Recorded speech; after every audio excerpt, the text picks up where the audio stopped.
The three best wins of Kamaru Usman versus Khamzat Chimaev. This was not the fight that was originally going to happen. It was Paulo Costa versus Khamzat Chimaev. Paulo Costa can't stop pulling out. Granted, I won't attack him too much for it. It wasn't really his fault. It was just an injury. They happen. He had to get surgery. But in a lot of ways, this is a much more compelling matchup. This was between... There was a lot of talk about this fight happening when Khamzat Chimaev was still in welterweight. Kamaru Usman wanted the fight. Khamzat Chimaev wanted the fight. It's now happening, but it's happening in middleweight. Kamaru Usman is making his middleweight debut. Khamzat Chimaev's already fought at middleweight, and we're going to go through the best three wins of both men's careers. It's important to note that this was originally Paulo Costa and Khamzat Chimaev, so I kind of had to go through and change it up. And as I was changing it up, I realized just the discrepancy between, the quality of opponents these two have fought. Khamzat Chimaev is not fighting regularly. He fights like every once a year, and that makes it kind of difficult, whereas Kamaru Usman was at one point the most active champion in the world. But yeah, I'm just going to go through the three best wins of both men's career, starting off with Khamzat Chimaev. His third best career win is Gerald Meerschaert. An unranked opponent is Khamzat Chimaev's third best win. Again, you got to do what you got to do. The reason why I think this fight was quite impressive was his previous fight was actually at welterweight, and his next two fights after this as well, like Li Jingliang, and those were welterweight as well, right? And he just kind of came in short notice. I believe this fight was short notice. He came in, fought a middleweight, and he knocked him out with one punch, right? GGG, he's a good filter for who is and who isn't at the highest level, right? He fought Bruno Silva, he beat Bruno Silva. He fought Chimaev, he lost to Chimaev. He's kind of a filter in the middleweight division. And if you can beat him, congrats, you're going to the top, potentially. And Chimaev beat him, so... And not only did he beat him, again, he didn't even need to wrestle, right? Up until this point, the idea kind of was that Chimaev is a wrestler, and if he's going to beat you, it's going to be by wrestling. Didn't shoot a takedown. The first punch he threw knocked him out. And it kind of built up this hype of Khamzat Chimaev as a potential knockout artist, because nobody's doing that to Meerschaert, right? Bruno Silva didn't do that. So this was, I believe, Chimaev's third most impressive win. We're going to go straight to Kamaru Usman, his third most impressive win. Gilbert Burns, Gerald Meerschaert, right? It kind of tells you just the difference between these two men's career. But Burns is genuinely one of the hardest hitters in the welterweight division. He hits real hard. And Usman survived the very first tough round. If you were a very tough first round. If you remember what happened, he got dropped, I believe, by a hook. And he didn't really get dropped. He kind of went down for a second, had both hands on the mat, but picked himself back up. The first round was, of course, Burns' round. And I remember watching the fight thinking, oh man, Burns might have it. But Usman, he made a great fight adjustment to start throwing the jab out there, right? His coach, Trevor Whitman, was like, you're a champion because of your jab. And what did he do? He dropped Burns with the jab, and he proceeded to finish him. Khamzat Chimaev couldn't do that. Khamzat Chimaev dropped him with the jab, couldn't finish the job. Kamaru Usman did. Granted, Gilbert Burns, the version that fought Chimaev was the newer, improved version. But this was Kamaru Usman's title defense, his second title defense, and what a showing against one of the most dangerous men in the welterweight division. We move on now to Chimaev's second most impressive win, Kevin Holland. Sudden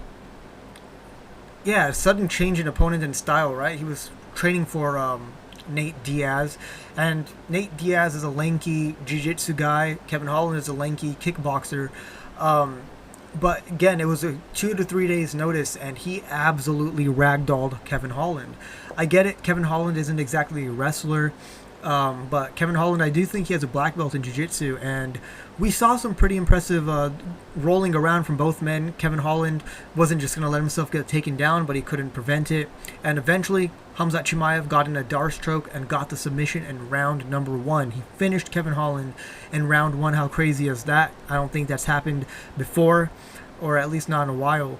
And Khamzat Chimaev, he proved he has high fight IQ, right? Because some wrestlers are going to go in there, they're going to test a stand-up. Khamzat Chimaev did so against Gerald Meerschaert, but it worked out in his favor. Against Li Jingliang, Khamzat Chimaev didn't test a stand-up. just went straight for the takedown. In hindsight, I could have included that as Khamzat Chimaev's third or second most impressive win. But oh well. Chimaev he didn't want to prove that he was better in the stand-up. He just wanted to ragdoll him. And did he ragdoll him? I know the Joe Rogan and everybody on the commentary, he's going to gas himself out. That wasn't of any concern to Chimaev. He knew he would beat him. He knew he would get the choke, and he did, and he won. So we're going to move on to Usman's second biggest win of his career. I didn't write anything down, now did I? But I don't need to, because I can tell you all I need to know about this fight. Jorge Masvidal going into this. They fought for the first time in Abu Dhabi. It was short notice for Jorge Masvidal, but with that being said, I think Dana White even said that this guy's been training with wrestlers. He's preparing for this fight. So while it was a bit short notice, the only thing that was really short notice was the weight cut. Aside from that, it was a 5-round, pretty boring fight. Apparently, Kamaru Usman went into that fight injured as well.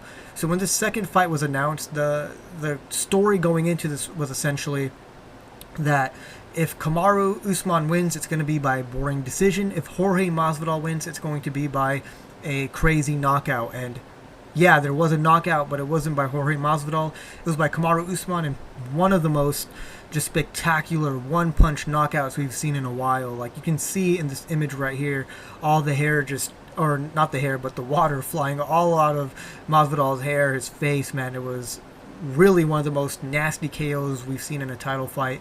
And what's crazy is it was against Masvidal, a guy who's considered really hard to finish.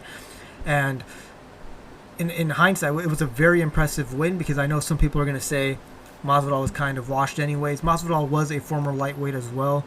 But again, nobody's doing that to Masvidal. Nobody's one-punch knocking this man out. So I had to consider this for the second most impressive win for Kamaru Usman, mainly because of the finish. He hasn't done that to anybody before or since. It was a very impressive victory. There we go, actually. Number one for Khamzat Chimaev is going to be Gilbert Burns. That's right. The third most impressive win for Kamaru Usman is the first most impressive win for Chimaev. So this was Chimaev's first big test in the UFC, right? Because up until this point, I think Li Jingliang was the only ranked fighter he had fought. Gilbert Burns was the second. And Burns, like I mentioned, a great fighter, nasty ground game, and good stand-up with powerful hands. He sort of dropped Kamaru Usman. Let's remember that. It was a back-and-forth war. Chimaev edged it out. I thought Chimaev edged it out as well. I had a 29-28. I know a lot of people did. Some people said it was a robbery. If you watch the third fight back, because obviously round one was Khamzat, round two was Burns, round three was close, but Khamzat definitely pulled it off. He had the bigger moments. I think he outlanded him slightly, or maybe. But either way, Khamzat was pushing forward, landing the bigger shots. If you watch, and as well, Chimaev relied on a stand-up in this fight. Obviously, his coach did not like that at the end of the second round. He was telling him, why are you brawling with this guy? Why are you brawling? We don't want that. He brawled, and he made it competitive on the feet with a guy like Gilbert Burns, who has so much more experience, fought for titles, and he made it competitive. And at the beginning of the fight, in the very first round, Chimaev did ragdoll him kinda. He got the takedown, he got him down. Now, he didn't do anything with the takedown because he said that, he does jiu-jitsu, and he was doing arm triangles, and he wanted nothing to do with that. With that being said, Kamaru Usman has no jiu-jitsu. Don't expect him to be doing anything on the ground when it comes to submissions, off his back especially, so I think Chimaev doesn't have to worry about that if he goes for the takedown. He showed great recovery. He got dropped in the second round badly, but he recovered, and in the third round, you saw both men were tired. But it was the heart of Chimaev. He kept throwing. Even if they weren't the best shots, he was still throwing them. And at the end, that's what led him to getting the win over Gilbert Burns. A highly competitive, a very entertaining fight that showed the chin, the resilience, the heart, and the skill of Khamzat Chimaev.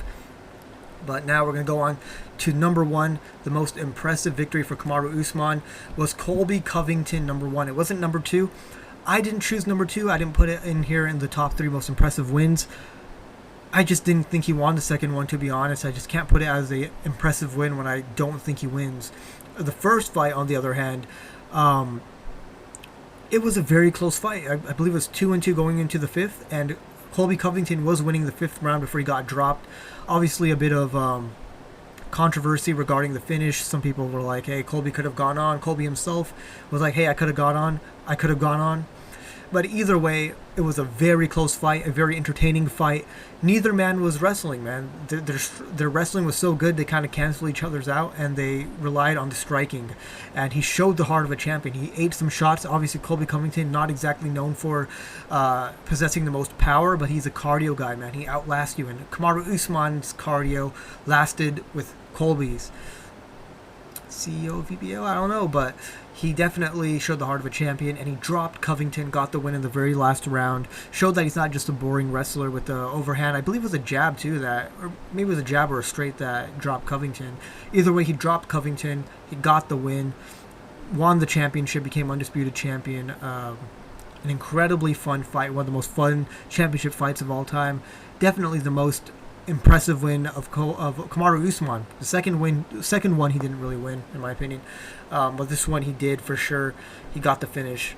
And if you go through the 3 best fights I showed, you can put maybe Li Jing Liang replace Gerald Meerschaert for Khamzat Chimaev. Either way, it's kind of obvious that their resumes don't really align. Kamaru Usman has win after win after win against title contenders and top-ranked opponents. Khamzat Chimaev doesn't, but Khamzat Chimaev is a guy who's fought at welterweight, has fought at middleweight, has that middleweight strength. Kamaru Usman hasn't. He got taken down by Leon Edwards, who is a welterweight. Either way, just by going through this, I just want to show the biggest fights of both men's career, and yeah, hope you guys enjoyed it, and I'll see you in the next one. Peace.